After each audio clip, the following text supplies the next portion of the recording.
the stronger the relationship I can have with the people around me, the more I can serve Dustin.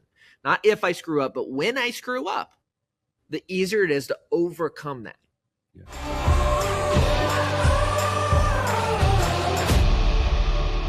What is up, guys, and welcome back to Life by the Horns. Most people have heard of body dysmorphia. You look in the mirror and what you see isn't always reality. Someone muscular believes they're small. Somebody unhealthy believes they're fine. But there's another version of that problem that happens in leadership. The brutal boss who thinks he's driving excellence, the exhausted manager who believes they're falling while their team actually respects them. The leader who thinks they're approachable, but their team experiences quite the opposite. Or the leader who thinks they're driven, but their team experiences them as impossible. Because leadership creates a strange distortion. The higher you climb, the less honest feedback you receive. And before long, the leader you think you are may not be the leader your team experiences. Today, we're talking about leadership dysmorphia. The difference between the leader you believe you are and the leader your organization actually experiences. And joining us today is JC Hite, CEO and founder of Hite International. JC has built companies, scaled organizations, landed in the Inc. 5000 numerous times. He was recently named 40 under 40 in Arkansas business, and he recently acquired the company Appreciation at Work, a company co-founded by Gary Chapman, author of the 5 Love Languages. So today, we're going to talk about leadership culture, growth, and the mirror leaders don't always look into. JC, welcome. How are you, my friend? Dustin, I'm so good. And I love this topic. It's a big one. It's a big one. So excited to be here. Honored. Awesome, man. Well, I couldn't think of anybody else to have on here for such a great topic, and I'm sure people are sick and tired of hearing me, so I'm glad you're here, my friend. Let's go. Let's go. All right. Well, before we dive into leadership dysmorphia, I want to start with something that's really interesting that you just did. So you recently acquired the business Appreciation at Work, a company co-founded by Gary Chapman. And I think what's really fascinating to me about this is we're living in a moment where every company is obsessed with AI. That's right. Automation, efficiency, and replacing people with systems. And you just invested in a company that's focused entirely on human appreciation and trust. That's so right. I want to understand this. What made Appreciation at Work worth acquiring to you? Oh, great question. And there's so many reasons behind it. Let me start off here by simply saying, nothing that we ever accomplish in most of us, nothing we accomplish isn't built on the shoulders of the teams that we're able to build and the people we're able to put together. I'm not a really good marketer, even though I've got a very successful marketing company. Yeah. I'm really not even the best at culture, even though we have a successful culture company. What I have been able to slowly develop is this ability to try to bring together great human beings. And I think most of us are like this. I don't think Elon Musk is probably the smartest guy when it comes to energy in the world, but he brings those people together. And I think what AI is going to do and continue to do is it's going to make the best people in the world, Dustin, that much more valuable. Yeah. Right? Like the differentiator, right? Because it's a multiplication now. And so if I have an average person, let's just say they're a 4 out of 10, and I put AI behind them, they just get 10, they just became 40. But someone that was a 10 out of 10, they just became 100. And the difference between 40 and 100 is just significant. And so these A players just became that much more valuable. So then the question becomes, Dustin, how do folks like you and I go out and attract and retain the best talent in the world? Yeah. And how is that going to be multiplied by AI? And so several things happened with the acquisition of Appreciation at Work, but the first and foremost is I am a student of culture. Like I learn and read more than anyone. Now, that's given me a little bit of a leg up in understanding what that looks like, but ultimately I'm just a student of it. And some of you a lot of folks know the 5 love languages, but 5 languages of appreciation, we're about to cross 1 million books sold, which is insane. We work with companies. If you're in basically the corporate world, you probably know appreciation languages.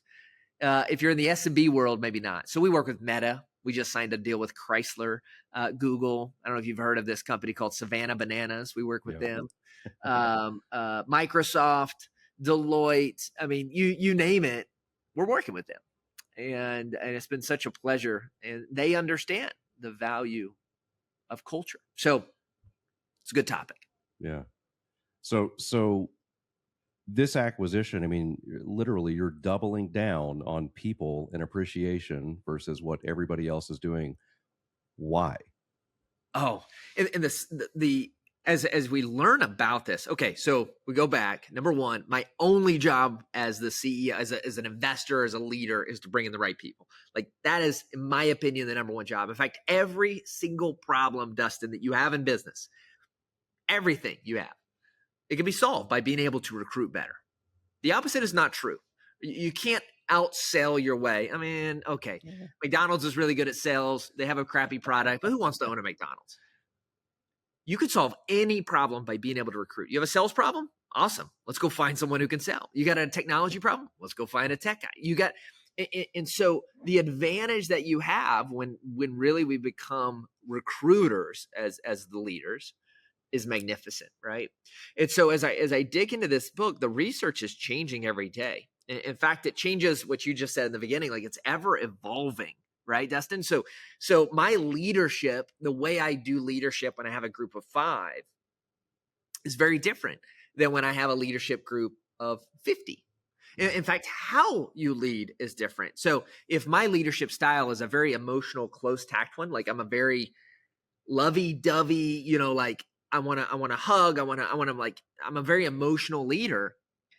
Well, that works with 10 people, but it's impossible for me to do that with 100. And so if I go out and my leadership style is physical touch, if my leadership style is like being in person, right, time spent, I can only go so far with that. And so it starts to dilute just naturally. So, and so I'm learning this stuff a lot. The interesting thing that we've seen in the last 5 years, you've probably heard the quote, because you're a reader like me, is that, people don't leave companies. Who do they leave, Dustin? People or bosses. They leave bosses, right? Yeah. Leaders. That science has changed a lot. The number one thing why folks stay in organizations is actually the peers. And so appreciation at work, we tend to think right off the bat that it's like, how do I be a better boss and show appreciation to my team? But actually, the bigger impact is how do we enable our team, starting with the leadership down, but how do we label our team to show appreciation to each other? Yeah. And it's huge. The latest study, because we work, I mean, we sell about 4,000 books a month. We have about 3,000 people that take our assessments every single month. We work with some of the biggest companies in the world. So we have really great data. 81%, that's the latest number. 81% of managers that we interview after an employee leaves their team, 81% cite compensation as the number one reason. In the exact same party, when we interview people that have left, only 13% of folks cite money as the reason they left. Now, the interesting thing is that we live in a world where money is how we fight. In fact, Dustin, what do you do? And it's what I do. I won't call you out. I'll call myself out. If I hear a team member is leaving, what is my instinct? To pay them more. Right. Not only does this affect the culture, it also affects the company. As an organization, if you get into a situation where most of your raises are given because of someone leaving versus alternatively most raises given because of performance, it actually creates a counterproductive culture, right? Because we only have so much money, especially when we're small. And so as I learn this more and we start to dive in, of course, I've got a partner, Dr. William Attaway over at Appreciation at Work, and he is doing a phenomenal job. But as we learn more, the real goal here is how do we empower folks like you and me, the good old boys? I can't pay what Microsoft pays. I can't pay what Google pays. But I guarantee you I can build a better relationship and create a more satisfying workplace than what any of those do.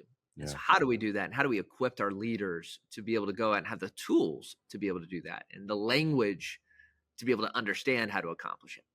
Yeah. So my first thought, and you already mentioned this, but when I hear appreciation at work, the first thing I think about is how can I show up as a better leader?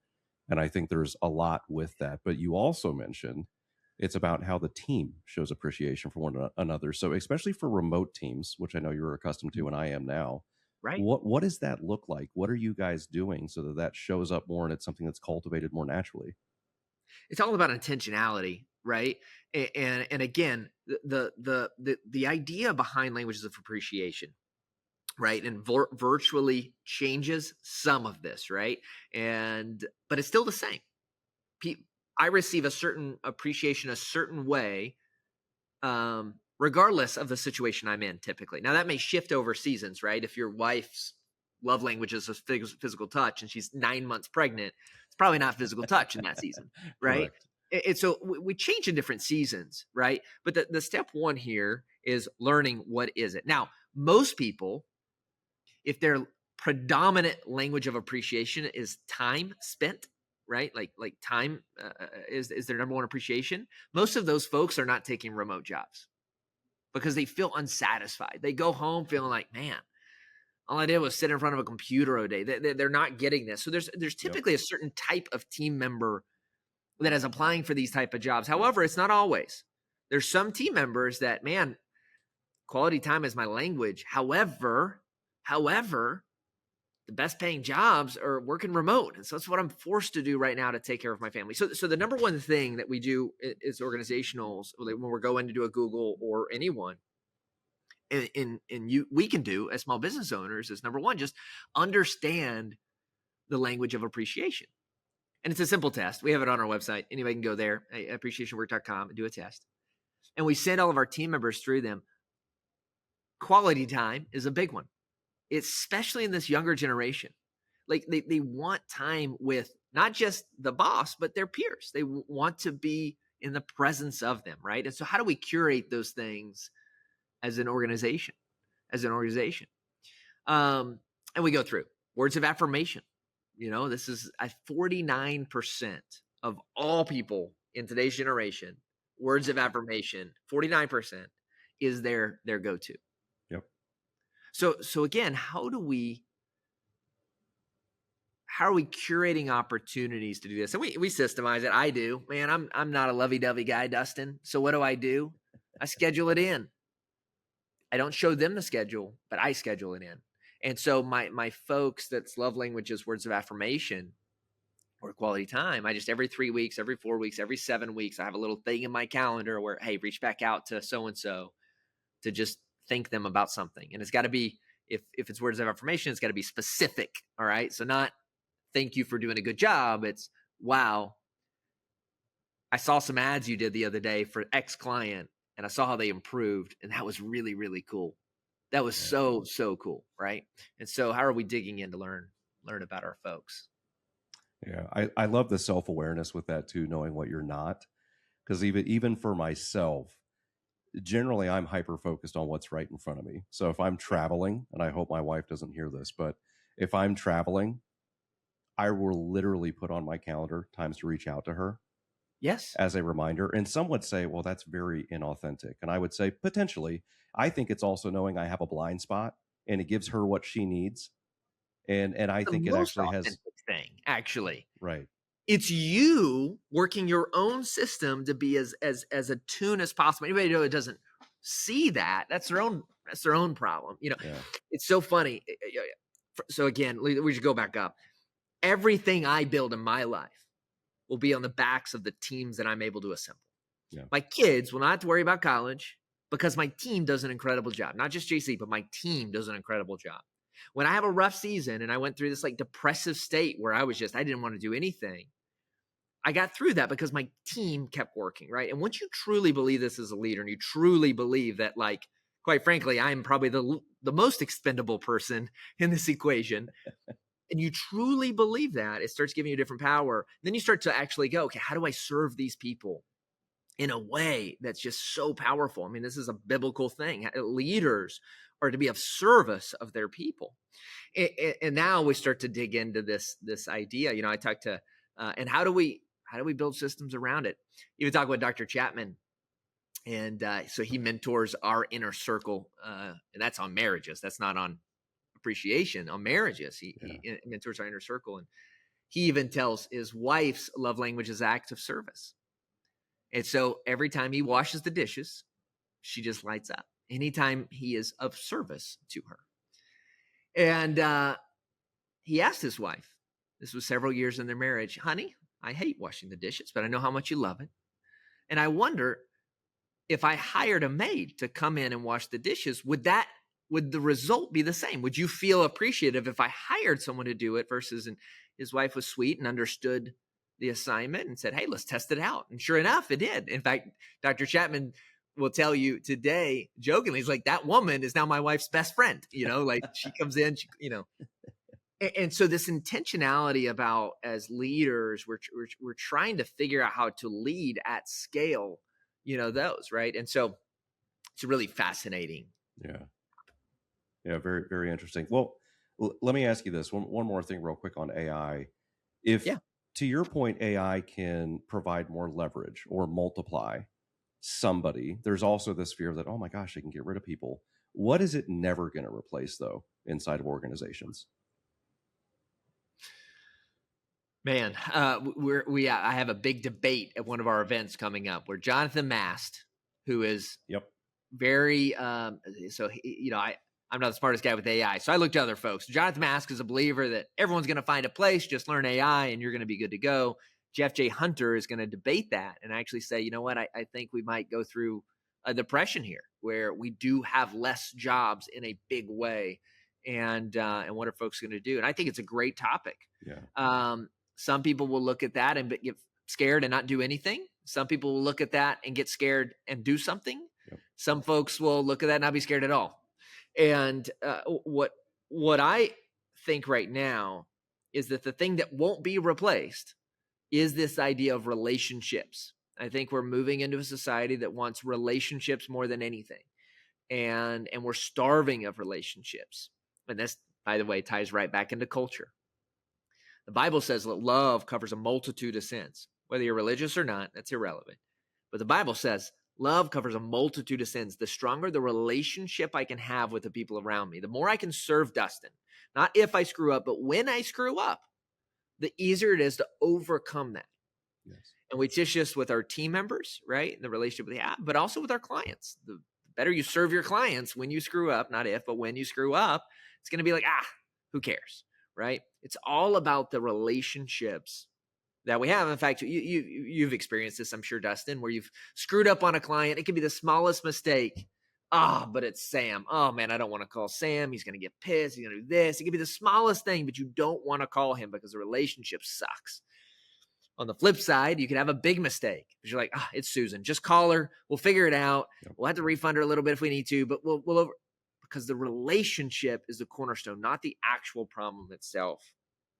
The thing that will not be replaced is the desire and the enforcement to build these cultural things, which is why in a world that's going AI, I actually see the cultural side of this being the biggest advocate, in this season, the biggest proponent in this season.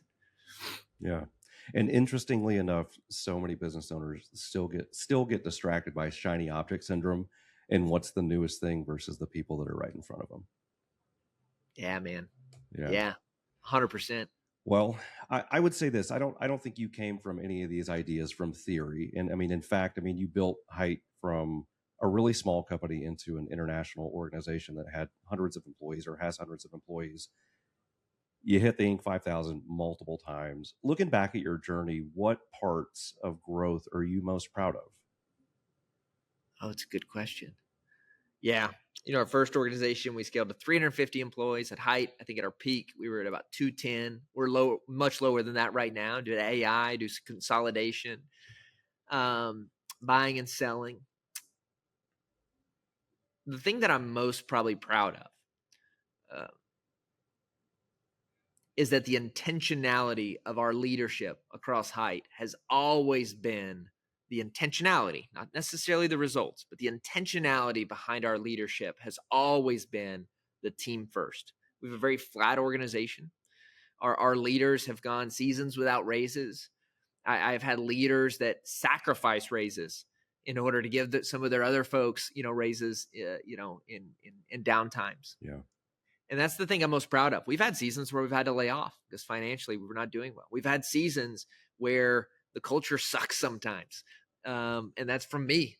We've had seasons where I didn't do a good job we had a season, I brought on a partner that was not a good cultural fit. He was Yeah. all about the money, and I just wasn't.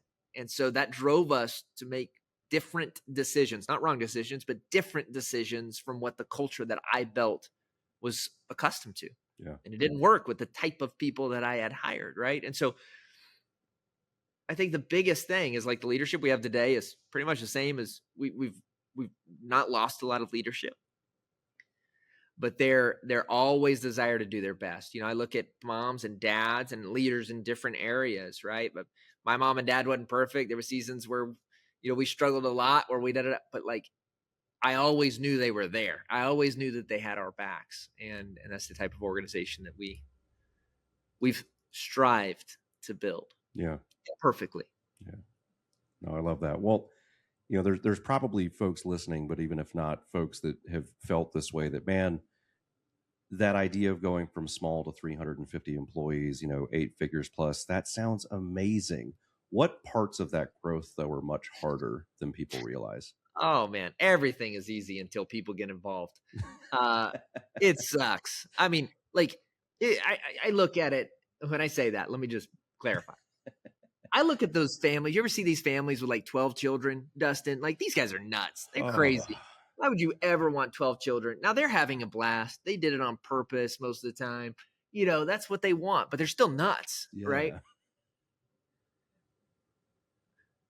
If you're someone, it's all about, it's just a threshold of responsibility.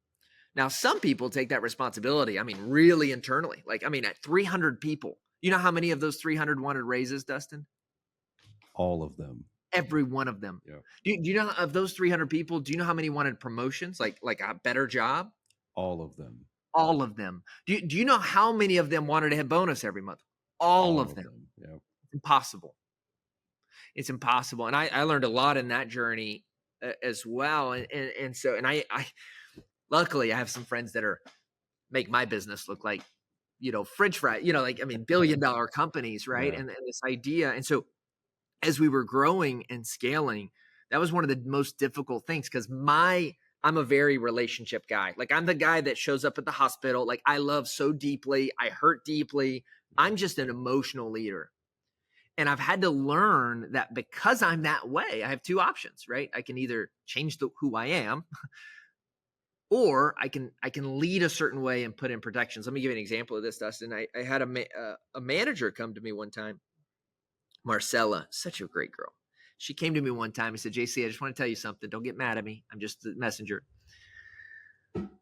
But the known thing at Hite is that if we come to you and ask for a raise, and all we need to do is position it around our family. I want to get my daughter in a different school. I want to get my daughter this. We're trying to move into a new house. My husband, as long as we say anything about family, we're guaranteed the raise.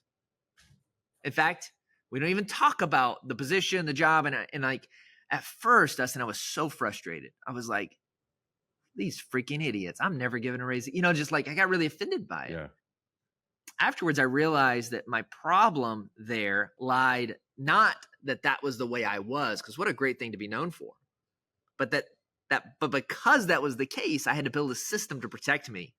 And so at that point forward, I don't give raises anymore. My head of operations does, who she just doesn't have a soft spot for that. She's a great woman, loves family, but she just couldn't care less. You do your job, you get paid more. And so these seasons of leadership is just constant reflection, right? And every team is different, right? Like because of who I am, who do you think I attract? I attract a more emotional team, and that we act a little different and we work a little different. If Elon Musk bought my company, it'd probably fail so quickly it's not even funny, and same thing for me, his, right? So yeah.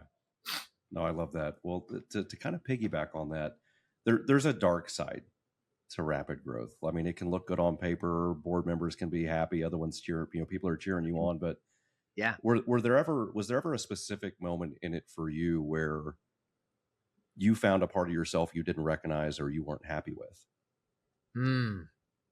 Yeah, absolutely. A few scenarios there, I'll tell you. One, I think partnership is one of the greatest ways to scale ever. Yep. Business partners. And I've been so blessed to have some incredible business partners along my side. But just like marriage, if you marry the wrong person, your life becomes a lot worse. I mean, it's just everything is more difficult. Yeah. It doesn't mean they're bad people, by the way. I have some great people that I partnered with that was a bad partnership, right? And so the first thing is everything flows from the top, right? And I have found that as we grow fast, a lot of people bring on investors, they bring in partners, like we just get really excited about this. And it's been a natural kind of sexy way to grow in our world. But I would just it's failed more times than it has succeeded. I mean, marriage in and of itself divorces 50% of the time, and that's based on love. Imagine a marriage that's solely based on making more money, right? And most businesses actually don't scale, right? And so therefore, it's just really tough, right? And that makes it difficult to be a leader, especially if you care about your team and you care about the kids and everything, right? Okay, number 2. When you're growing really, really fast, you become like, we just need to hire someone that's good. They're good? All right, bring them on. We're just hiring. And what you find is when you're growing fast, especially if you're a smaller company, we just don't have the recruiting power to just you end up with a lot of B players. Yeah. And that becomes really tough. Right. And so what would happen? What happened to us is that we had, A+, A, B, B-, type of players. Right. And when we finally started plateauing a little bit, where it's like, okay, now it's time to just get really good at what we do and become more profitable, maybe charge more money. Well, what do? Do you let go of the B players or do you not? The only way to get better is to let go of the B players. Well, what happens when you let go of the B players? It hurts the culture, right? Now, why are we firing these people? These are our friends. We're a family-oriented place. We care about people over profits. You just said that, and yet you're firing someone because it becomes very, very difficult, right? And so this ties into this: how do we hire better? How do we recruit better? How do we treat people in a way that creates a more productive team as well, right? Dr. Attaway has a saying that I'm pretty sure he got somewhere else, but kindness is clarity. And how do we get more clarity around expectations, around KPIs, around what it looks like to work within an organization? When you're growing fast, you're just hiring. You're just bringing on the best you can in any given moment. When you're growing steady, it allows you to slow down and really look for the right folks. Yeah. I don't know if I've ever heard that saying, but it definitely generated a thought. I love it, but when you say kindness, it's not to be mistaken with niceness. Oh, yeah. Yeah, there you go. That's really great. And from your words, though, how would you define the two? Ooh. Kindness is the way we approach truth. Niceness is I'm just trying to help you feel good about yourself, so to speak. And so in a quick thought, how I might define them. No, I love that. Well, one of the hardest parts of leadership is something that often happens after people leave.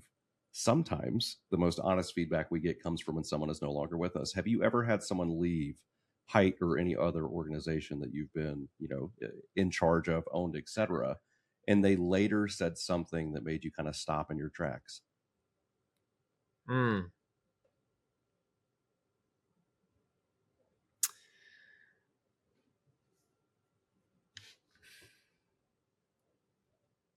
We've definitely had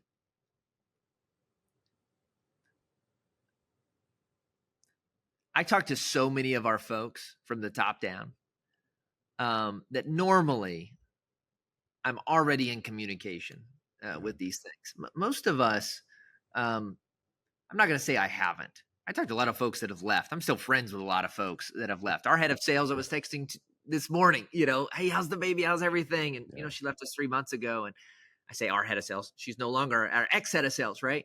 Great relationship. She's had a great opportunity. And honestly, we didn't need 2 people. And it was great. It was good for everyone, right? But we build companies based on those that stick with us, that want to be a part of the future. And I find that my best advice are coming from those. I've got 6 or 7 girls that have told me, they just happen to all be girls, that literally have said, JC, I don't care if the ship's sinking. I'm here, right? Those are the folks that I really want to go, okay, how do I learn and grow? How do we build something that we want to be a part of? That needing to listening to something that someone needing to listen to someone that's already left is a result from not listening to someone that's staying, not listening to someone that's already there. Yeah. I'm not talking to someone who's, just yesterday, I have a guy that's been with me 8 years, 8. Awesome guy. Great dad. Just awesome. Got an incredible opportunity. And we spent like 30 minutes talking yesterday, just me thinking him, them thinking me, like excited about like the journey, good and bad and ugly. And like, I'm genuinely so excited about where he's headed. He got an opportunity that I would not be able to give him. Yeah. Right.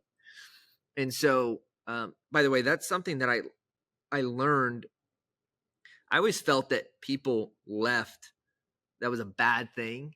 And I've learned growing that I am not the ultimate. I can't actually be the solution for everyone. Like it's impossible, especially if you're hiring top talent. You only have so many leadership roles. You can only grow managerial roles so quick. So if you're hiring really great talent, be expectant and be of service to those who are heading out. Yeah. And I too learned that lesson, and it was a hard lesson to learn. I think a lot of times as leaders, especially when you struggle with hero syndrome and all this stuff, you give somebody the opportunity. They're so great. You're so glad they're there. And I've had to learn that ultimately it's just a season. And sometimes those seasons are very long and sometimes they're very short. But what I've had to take in is I hope at the end of the day that when we're together, we're both winning and you get something of value from it. And, we do in return. And then when they do leave, if anything, it is sad, but it's also celebratory because, it's a graduation. That's right. That's right. Yeah. That's right. And I'll say even the opposite side of that with the same solution there. Sometimes I need to fire someone and I don't, because I'm like, man, what would Dustin do if I fired him? Like, man, how's he going to take care of his family?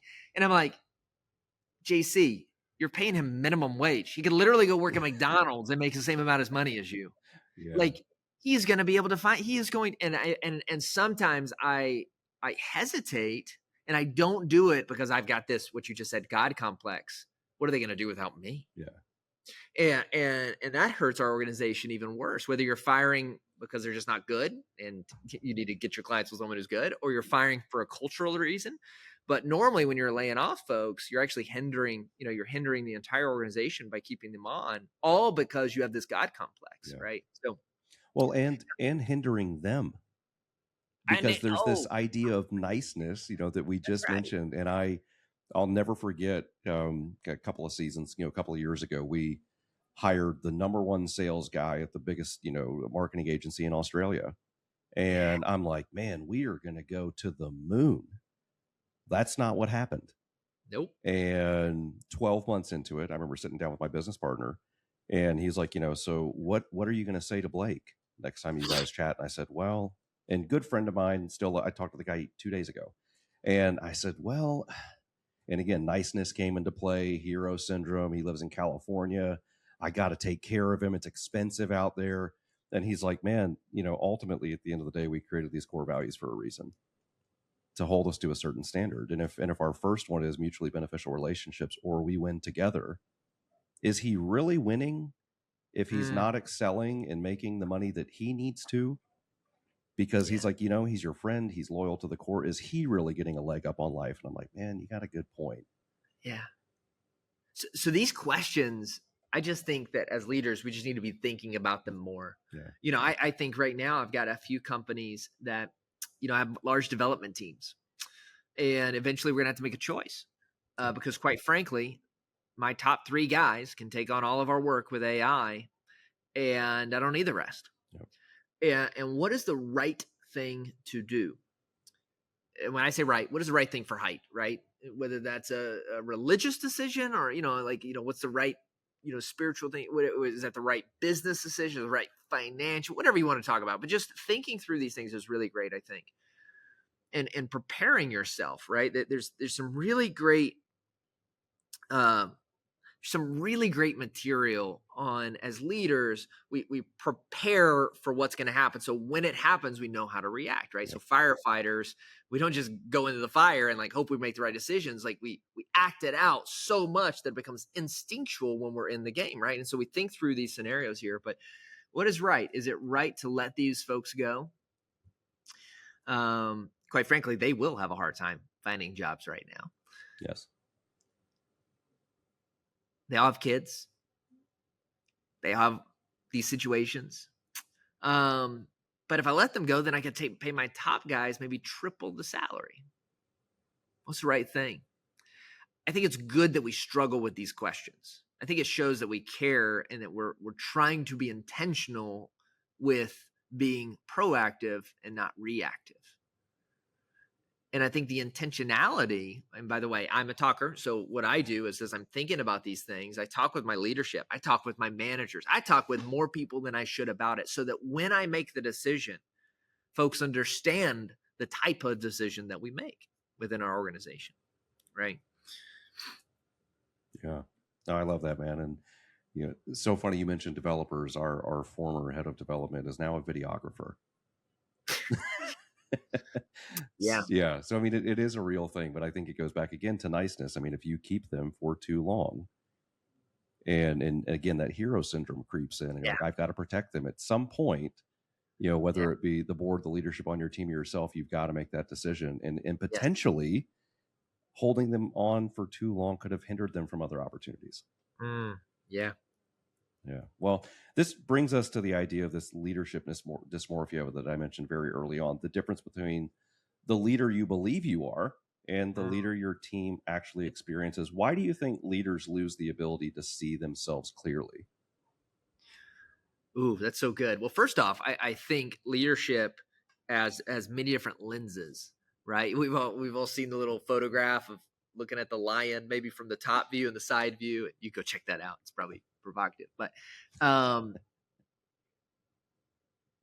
I am a constant in my own eyes, but everyone gets a different version of me. Like, right. My wife sees a different leader than my actual leaders that are in conversations, than the guys that are 1 degree off, than the guys that are 5 degree off within my company versus the guys that I never talk to within my organization. Every one of them gets a different version of JC, even though I'm putting out the same material. On top of that, everyone hears it differently as well. Okay. So one of the things that we talk about just in relationships overall, right? If I say today yesterday I made a post, went viral-ish, and it was all about this divorce glow up, right? That they're advocating like, oh, divorce is beautiful. You're going to be better on the other side. Anyone who's gone through a divorce recently would have hated my comment. Anyone who hasn't would have probably liked it. Yep. The comment itself isn't the thing. It's the lens that we have, right? And so this first idea that you mentioned, this dysphoria of like, I just by nature, it's actually 100% true that everyone will see my leadership in different viewpoints. No one is in my head and understands the full thought process of how I lead. And so I think we actually mess up by believing that everyone experiences the same experience we have. Like even in our homes, my 2 kids are very different, even though they're in the same home. My daughter reacts to things that I do very differently than my son, even though they're in the exact same environment, right?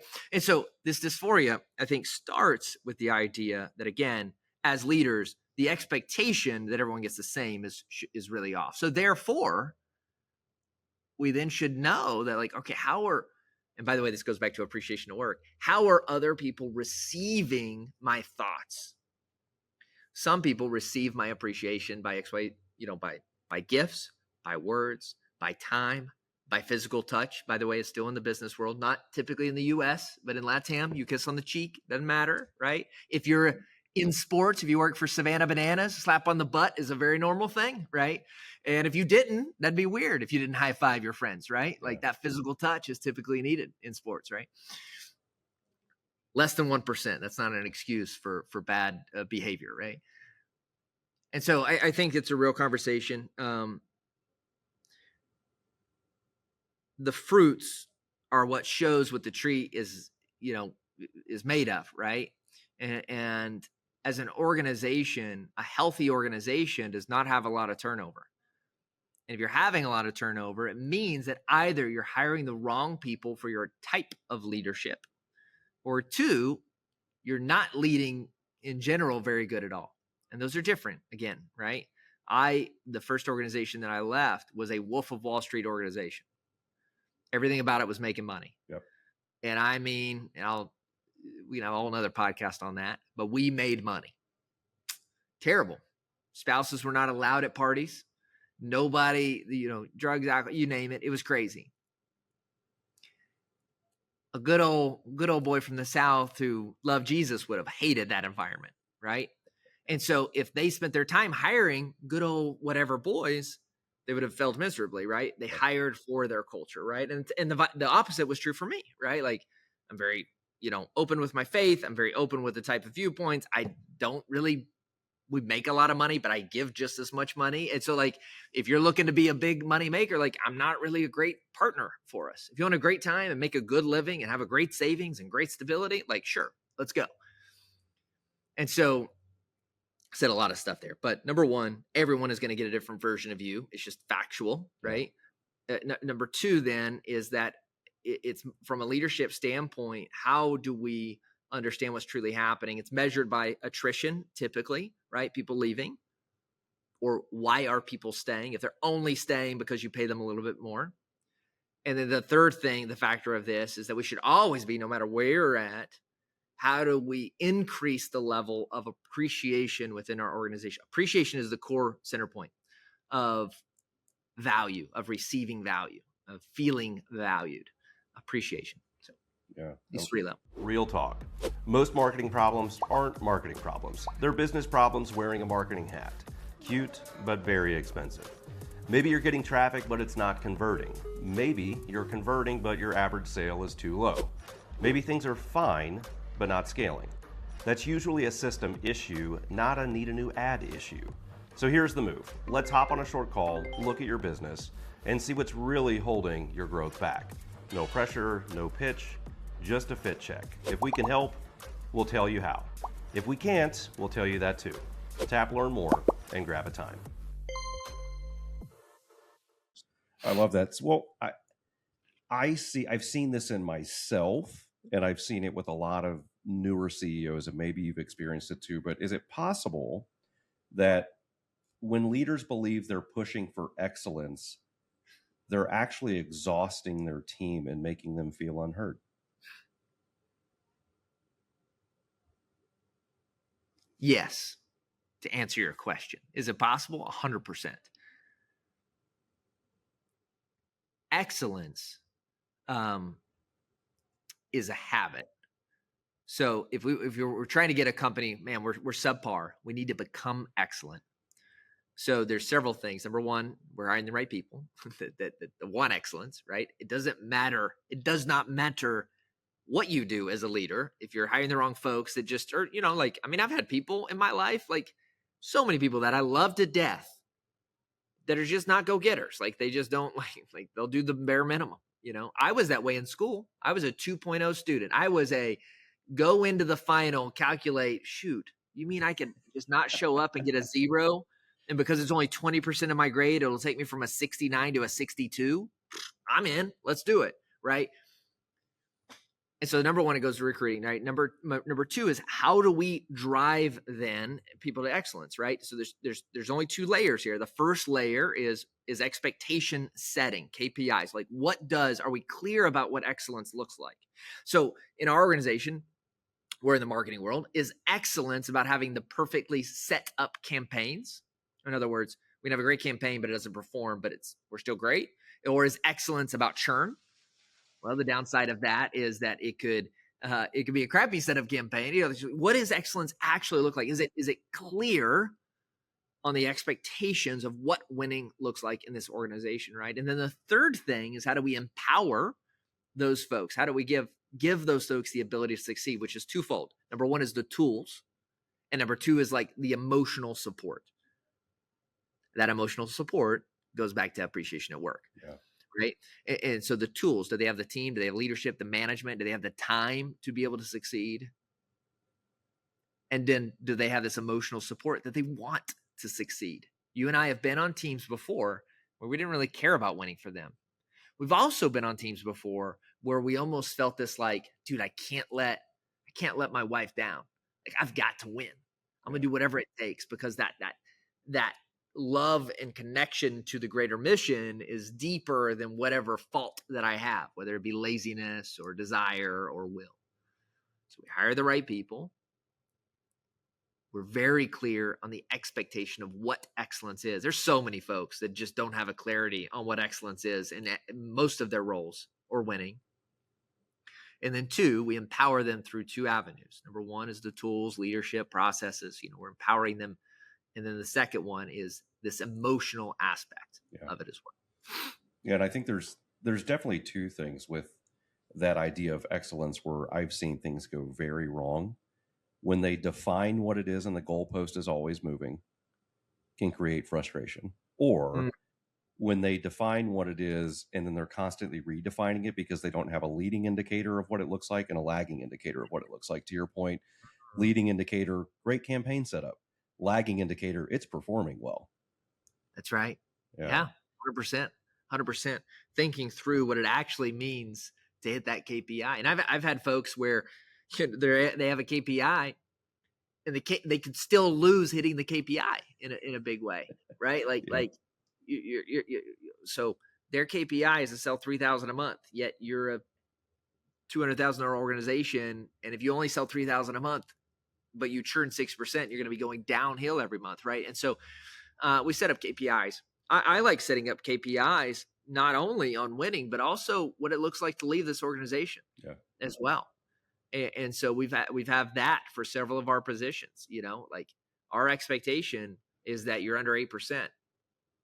You're only getting bonus if you're only 6%. If you're doing 8, then I'm just getting your salary, your bare minimum. 10%, you're written up. 10% for 3 months. We're going to help you find a new job. And that new job could be in the organization, right? If you're a great culture fit and you're just not good at that, it could be a new position in the company, or it could be us helping you find a new job outside the organization. It's so interesting to me, especially in my own world, that we're talking about appreciation and culture and compensation, because ironically, the last 2 key hires we have left rapidly growing organizations where they were paid significantly more than I could afford to pay them because they weren't treated like a human. That was the common denominator. It was, I was, younger, but highly skilled. I took this job because things looked good on paper, but I could never tell if I was performing well or not. Performance was always changing, what excellence looked like. No one would ever listen to me. And I'm sitting here going, but you're head of XYZ. You literally are going to move into an SEO specialist role. That's a double demotion and a 25% pay decrease. And they go, yeah, but I've heard great things about you guys and I really want to be a part of this. I think there's 2 great lessons there. Number 1, Dustin, is obviously the cultural, impact that you have and the reputation there. But 2 is that I see a lot of folks not recruiting people. Like, I'm a big fan of, like, go chase after people, because the percentage of folks that are unhappy where they're at is incredibly large. And they're not applying for other folks because they just don't want to or whatever. And so you going after folks that work for these organizations, these big organizations, I really encourage folks to go after them. You'd be surprised at the opportunities that are before you. And the value from their experience they can bring in. Man, such a huge thing. Such a huge thing. Like there's a massive opportunity bringing in folks with a lot of experience. The Container Store. There's a book called Uncontainable. The Container Store is just, I don't know if you've ever been in. Guys, we're like, this is a stupid store. But it's incredibly successful. One of the highest paying organizations. I highly recommend the book. He wrote Uncontainable. But his whole philosophy, one of the core pillars of it is 1 great person equals 3 good people. And he goes after the great people, and he believes, and I believe, that 1 great person could do the work of 3 good people. No, I love that. We talked about this years ago as well. I mean, and a lot of us, and I see this with folks that we coach in our leadership group, they're so afraid to spend a little bit more for that person because they're so used to paying X versus Y. But it's like, man, if Yeah, you look at their experiences and they're a good culture fit and all these things, that little bit of money and their experience can give you so much leverage as an organization that you don't have right now. that's right. That's right. Yeah. Well, let's talk about the other side of the coin. So if somebody walks into a company with a healthy culture, what do they feel? Immediate relief is one thing, right? People that feel appreciated, walk into a healthy culture, perform 20% better on average, according to all of our data. They're better performing, and it's just this flywheel that produces, right? They walk into a great culture, they want to perform, they want to show off, they want to like impress this team that they're a part of, and then what does that do for the organization? We're winning more, so they pay more, and then they, it's just this beautiful flywheel that's going in the right direction. And so, but again, it's not just from the top down. It's horizontal. It's across the board. Who are they feeling? Who are they talking with? Who are they building relationships? Who are they? X, Y, Z. Yeah, I love that. And one of the things that I got to witness last year with alignment with that thought was something that happened to a team member on our team. His wife had a baby on the way. He'd used up all his PTO ahead of time for vacations and all this stuff. He approaches me and says, "Hey, can we work something out to where I still get paid?" And I'm like, "Brother, I love you to death, but the reality is I can't do something that is unfair to everybody else. We're not changing our policies mid-season, so on and so forth." He was very upset, as you could imagine. However, our team members love each other. And so I was on my way into the office that day, and I was leaving a voice note for a buddy of mine about the situation. And I just had this epiphany. I'm like, you know what? We could crowdsource this thing. And so I reached out to the team that day after our huddle, and I said, "Hey, guys, here's what's going on. New baby on the way.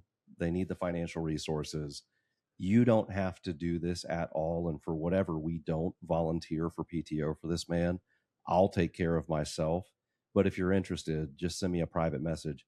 Everybody on the team gave some of their PTO to him to overextend what the ask was even for. And this young man was bawling. Yeah. And you talk about commitment because people care about him. I think it's just such a beautiful thing. And back to your thing, it's not about compensation. It's a part of it for sure. It gets people in the door. It attracts people for sure. But of course, loving and appreciating your team has so much value and so much power. And kudos, Dustin, to the culture that you built there. That stems from folks wanting to serve the organization. And that does not happen. That does not happen just by accident. Yeah. Culture is created. And what good or bad, it is created. And so kudos to you and your management team there for curating a culture that loves on its peers. Yeah. Thank you for that. So with appreciation at work, and again, you guys are working with some pretty big companies. I mean, I think you said Google, McDonald's, you name it. They're doing something with you guys. Do you ever notice early on in those relationships that some of the leadership may underestimate how powerful this appreciation at work is? 100%. Normally, what you end up seeing is it's like the real upper leadership that's like, yeah, culture is something people talk about. Let's invest some money there. Yeah, we'll do it. It's kind of like a diversity and inclusion. Like, all right, if they're making us do it, yeah, go do it and let's make it happen. What they then realize later on, if their managerial team, if their boots on the ground really take like sight, and what's going on down there? Really?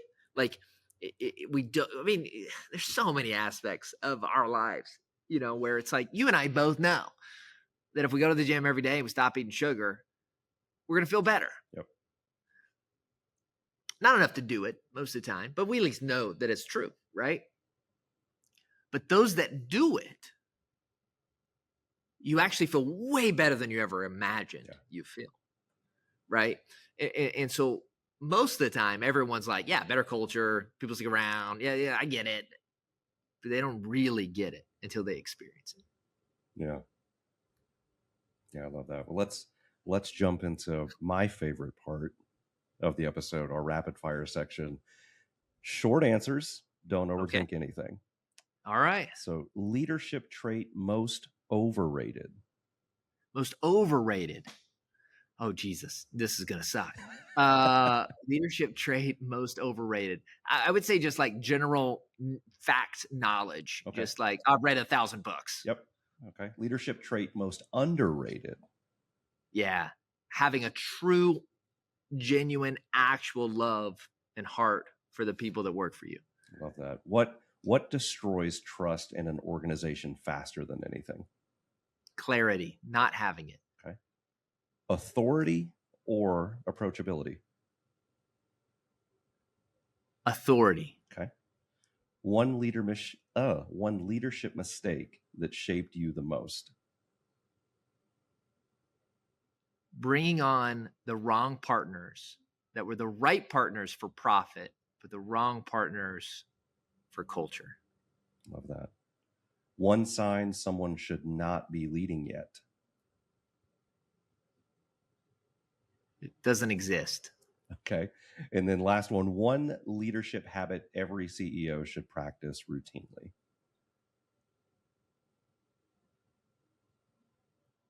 Getting better every day, reading, writing, listening, something.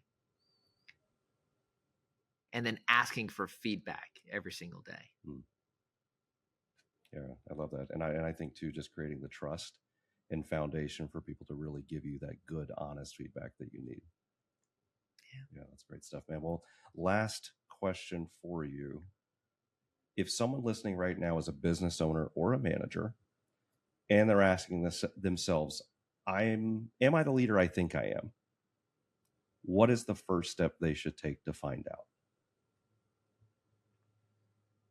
There's a lot of organizations out there that offer 360 surveys. Our organization is one of them, where we come in and do a survey with the team that actually finds out, how do these guys feel about you? Most of the time, we know where we're at. I don't know if my marriage is great. I don't necessarily know that I have, my wife is happy with me or whatever, but I have a really good inclination.